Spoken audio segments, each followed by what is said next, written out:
Everyone here is nostalgic for the apartheid regime, and they proudly wear the symbol of the old South Africa. That's also the Vierkleur, but with the orange band at the bottom, it means that we're in a struggle. We're in a struggle for our language, we're in a struggle for our life. Are you afraid to be in South Africa? I'm not afraid of anything. I'm ready. Ready for? For whatever comes. These people believe that a civil war is on the brink of breaking out between the blacks and the whites. Protected by armed men, André Beitenbach is the leader of this movement. His aim is to create an independent state where no black people are allowed. But I can tell you that the white people in this country, they do not do it. If the train is late, we do not put the train to fire. And if the buses are late, we don't put the buses on fire. And if we are unsatisfied with the services delivered, we don't start throwing stones and burning tires and those kind of things.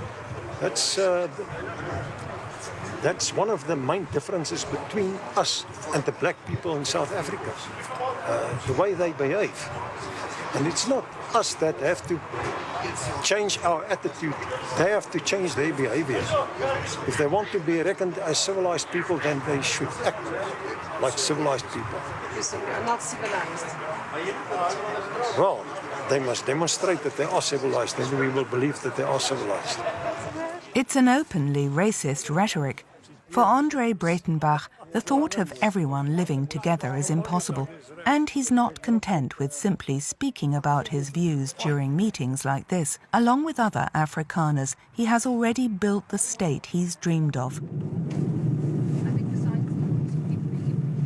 An hour and a half north of Johannesburg, at the end of this road, is a border post. But we're still in South Africa. To get through his checkpoint, you must fit strict criteria. Morning. Morning. Today? Where are you going to? Danny de Beer. So everybody has to give the name. Welcome to Kleinfontein, an enclave stretching over 800 hectares, surrounded by barbed wire. Hi. Hello. Good morning. Danny de Beer. Danny de Beer is in charge of showing us round. You can't walk around here without a guide.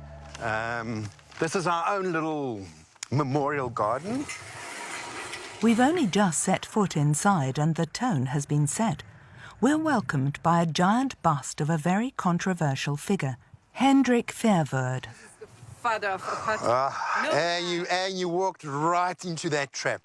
Why Hendrik Verwoerd is always called the father of apartheid is because he enforced the law very, very strictly. He's not dear to us because of apartheid. He's dear to us because he thrived for Afrikaner independence. As a symbol of racial segregation, this bust was removed from all public spaces in the country, but it's found refuge here.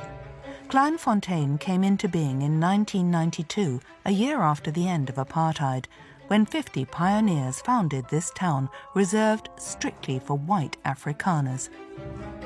A local grocery store. You can get something to drink, cigarettes, very important. Afrikaners smoke, you know. Same here, I can walk into the butchery. This way is a restaurant with a beautiful milkshake. Cooks delicious. Next door is our own financial institution. Amanda Marlies, I walk into my bank. I transact in my language. 1,300 people live in Kleinfontein. Whilst many of them work outside of the town, others help to ensure the autonomy of this microstate by raising livestock and cultivating the land within the walls. According to our guide, it's not a racist organization. Their sole mission is to protect their culture.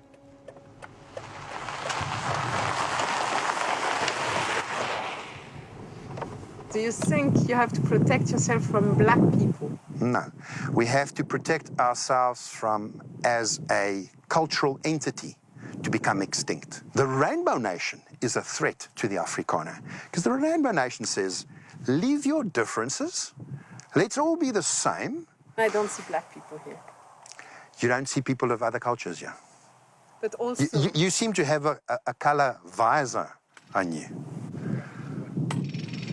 Danny de Beer is skilled in dealing with the media, but the other inhabitants are not as used to waffling. Okay, actually, I'm not a racist or anything, but I can't live with that people. That's, here we stay together and we're all one kind and we look after each other. So, yeah, it's much easier.